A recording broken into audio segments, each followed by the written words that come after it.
گاڑی والے نہیں لے جاتے، لیکن میں پہلے اس کی زیارت کر کے آیا. 7 مساجد وہیں بنی ہیں، وہاں مسجد فاطمہ ہے، وہاں مسجد علی ہے، وہاں مسجد سلمان فارسی ہے، وہاں مسجد فتح ہے. یہ 7 مسجدوں کا وہ مجموعہ ہے. تو اب میں آپ کو دکھانے لگا ہوں یہ تیسرا مقام جہاں مولا کائنات کی شان نصیریت. اور انشاءاللہ یہ آپ نے توجہ سے سنا، اگلے رجب تک آپ کا ذوق معراج سے نیچے نہیں آئے گا. خندق کھودی گئی، بڑی چوڑی بڑی لمبی، جو اس کو عبور کرنے کی کوشش کرتا اس میں گر پڑتا. اور صحابہ کرام تو کیا، صحابہ کرام کی ازواج یعنی خواتین کی شریک تھیں، وہی 2-4 پتھر مارتی تو اس گرنے والے کا چوبا نکال دیتی، وہ بھی اس میں شریک تھی، یعنی یہ خواتین بھی.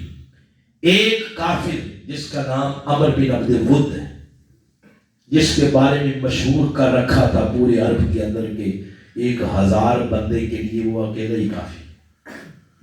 اتنا بڑا پہلوان، وہ گھوڑا لے کر وہ بھلاگنے میں کامیاب ہو گیا. خندق سامنے مسلمانوں کا لشکر ہے، اور جا کے لشکر کے سامنے اس نے للکارا. اس نے کہا بھی ہاں جوانوں، کون ہے جو میرے مقابلے میں آئے گا؟ اور مقابلے میں آنے سے پہلے یہ دیکھ لینا کہ میں ہوں کون. عمر بن عبد ود جس کے بارے میں مشہور ہے کہ 1000 بندے کے لیے اکیلا ہی کافی ہے. کون ہے جو مقابلے میں آئے؟ کہتے ہیں یہ بات دیکھ کر کہ عمر بن عبد ود آیا ہے، پورے لشکر پر خاموشی چھا گئی. قرآن نے اس کیفیت کو یوں بیان کیا: اذ جاؤکم من فوقکم ومن اسفل منکم واذ زاغت الابصار. قرآن فرماتا ہے ذرا وہ وقت یاد کرو. یہ بات کر کے فرمایا کہ وہ تمہیں للکار رہا تھا، وَإِذْ زَاغَتِ الْأَبْصَارُ، تمہاری آنکھیں سفید ہو گئی. یہ مسلمانوں کے لشکر کو کہا جا رہا ہے، آنکھیں سفید ہو گئی، کوئی نہیں اٹھا. اور آپ علیہ السلام کا چبوترے مبارک تھوڑا اونچی جگہ پہ تھا، اور آپ وہاں سے ملاحظہ کر رہے تھے پورے میدان کو. وہ لشکر کے سامنے، مسلمانوں کے لشکر کے سامنے عمر بن عبد ود کھڑا للکار رہا ہے. پورے لشکر کی یہ کیفیت کہ آنکھیں سفید ہو گئی، جس کو پنجابی میں کہتے ہیں اکھاں چٹیاں ہو گئی، چندیا گئی. تو جب وہ للکار رہا تھا، جب پورے لشکر میں سے کوئی نہیں کھڑا ہوا تو نعرہ تکبیر لگاتے ہوئے مولا کائنات کھڑے علی کھڑے. کیا خیال ہے جب وہ نعرہ لگاتا ہوگا تو پھر زمین کس طرح کانپتی ہوگی؟ آقا علیہ السلام نے ادھر سے اشارہ فرمایا نہیں، علی کو بٹھا دو، کوئی اور اٹھو، علی کو بٹھاؤ، کوئی اور اٹھو. جب مولا علی بیٹھ گئے اور کوئی نہ اٹھا، عمر بن عبد ود کو پھپتیاں کسنے کا موقع مل گیا، انہی مذاق اڑانے کا. آؤ مقابلے میں، کدھر گئی تمہاری جنت، وہ کدھر گئے تمہارے جہاد، آؤ نا میرے مقابلے میں کوئی. پورے لشکر کی یہ کیفیت. اگلے لفظ سنیں، فرمایا وَبَالَغَتِ الْقُلُوبُ الْحَنَاجِرَ، فرمایا یوں لگ رہا تھا جیسے دل حلق سے چھلک کے باہر آ رہے ہیں. پورے لشکر کی یہ کیفیت. اس وقت میں اگر کوئی بندہ نعرہ تکبیر لگا کے کھڑا ہوا تو مولا کائنات علی مرتضیٰ آقا علیہ السلام نے پھر بٹھا دیا. فرمایا بیٹھو نیچے، کوئی اور اٹھے.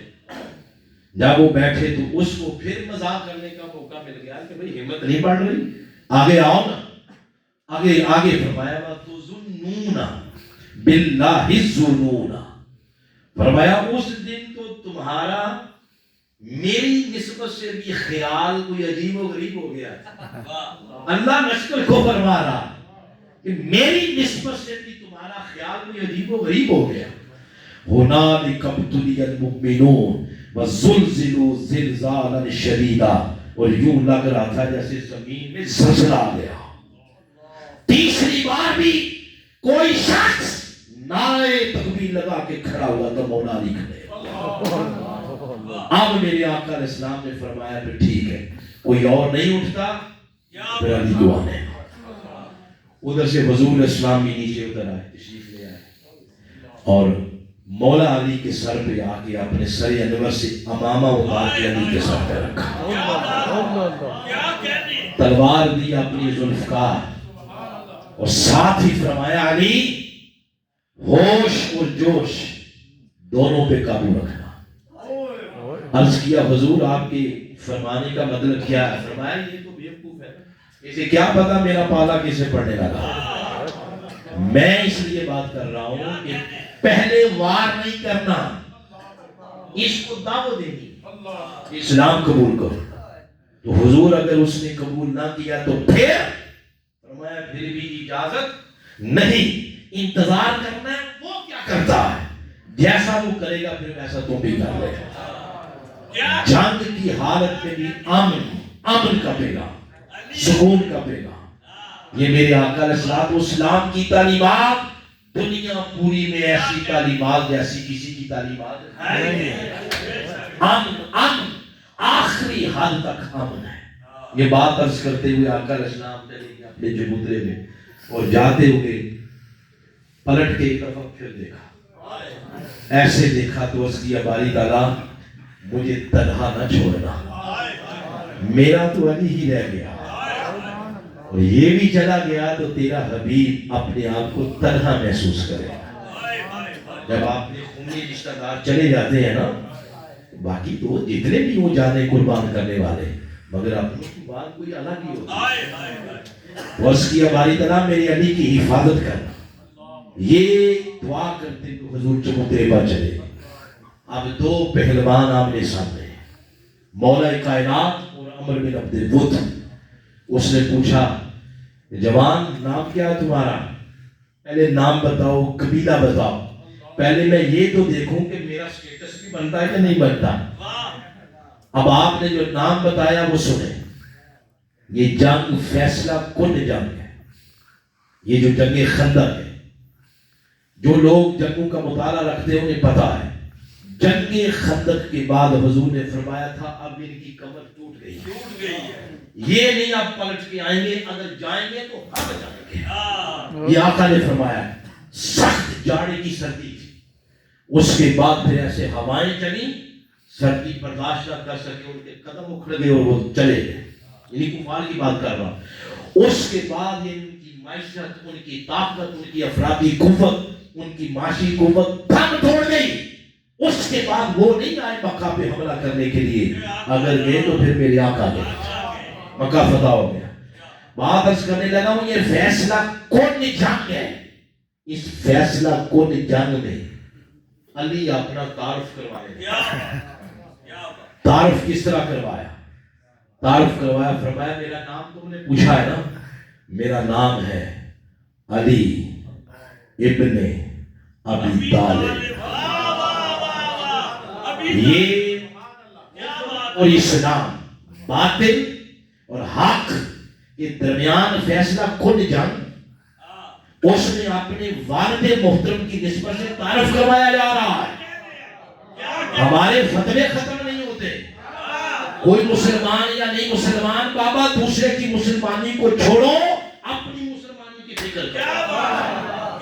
اور اگر مجھ سے پوچھتے ہو اسلام ملتا ہی ابو طالب کے قدموں میں،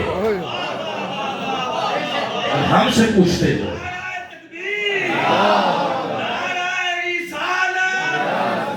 لہذا بات بھول گئے دشمنان ابو طالب، یہ بات بھول گئے دشمنان ابو طالب، رسول کفر کے دامن میں پال نہیں سکتا، عظمت ابو طالب علیہ السلام، کیا بات، اپنے والد محترم کی نسبت سے تعارف کروایا، میرا نام علی ابن ابی، ہر ایک کی زبان پہ آئے، علی ابن ابی طالب۔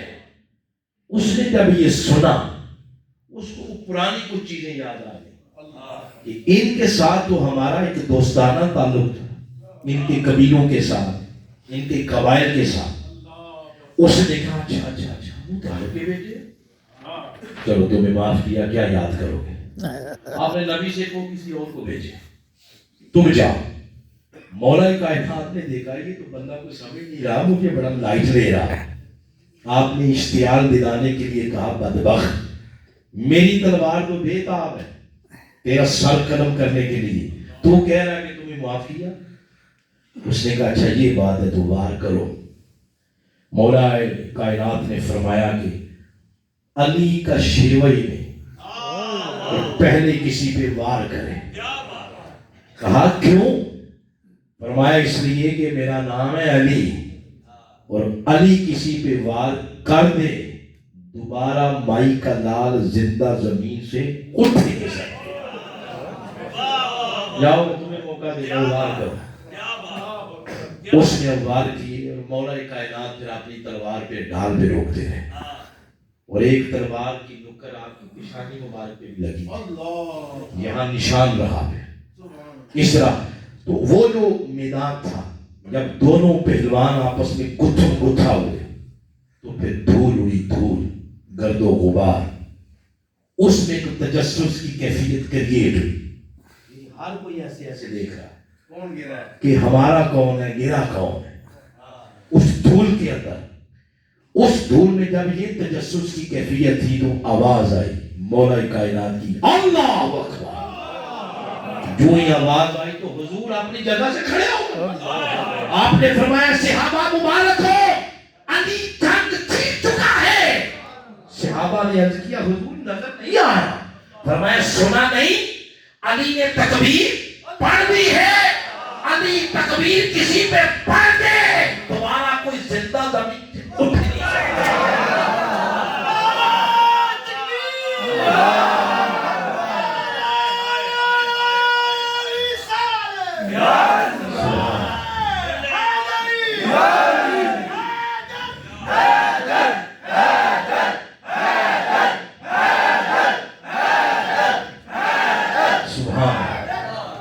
آپ کے ذوق پہ قربان۔ اللہ آپ کو نجف اشرف کی زیارت عطا فرمائے، علی پاک کے شہزادوں کا قرب عطا فرمائے، سیدہ کائنات کے در کی نوکری عطا فرمائے۔ ایسے ہی ہوا جب وہ دھول چھٹ گئی، دیکھنے والوں نے منظر یہ دیکھا کہ علی اپنی تلوار کو زمین سے نکال رہے ہیں، زمین سے نکال رہے ہیں، اور وہ جو زمین میں دھنس گئے، اور وہ جو بڑے بڑے دعوے کر رہا تھا اس کا جسم دو حصوں میں تقسیم زمین پہ پڑا۔ اور آقا علیہ السلام نے فرمایا علی اگر آج تلوار تیرے ہاتھ میں نہ ہوتی زمین کا سینہ چیر کر رہ دیتا، کیونکہ تلوار میں نے دی تھی علی کے ہاتھ میں۔ پھر آقا علیہ السلام نے 2 نفل پڑھے، آج اس جگہ مسجد فتح بن گئی جس جگہ حضور نے 2 نفل پڑھے۔ اب بات موضوع سے ذرا اس کو ملا لینا جو ہمارا موضوع تھا۔ موضوع دیکھیں، پہلی آیت پڑھی، ولی کا معنی مشکل کشا کی مدد